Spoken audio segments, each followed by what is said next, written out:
BJP जो सरकार को आसिया पूर्वर घर घरे माँ मान को कहला आम माँ मान को सम्मान देवु माँ मान उन्नति करूँ किंतु सरकार को आसिला पर असल मुखा खोली जाइए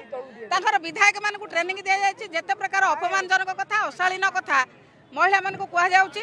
प्रतिदिन 15 जन गणदुष्कर्म शिकार होती विशेषकर संतोष खटुआ विधायक जो भाई भाव में रेखाश्री सामंत सिंगार को लक्ष्य कर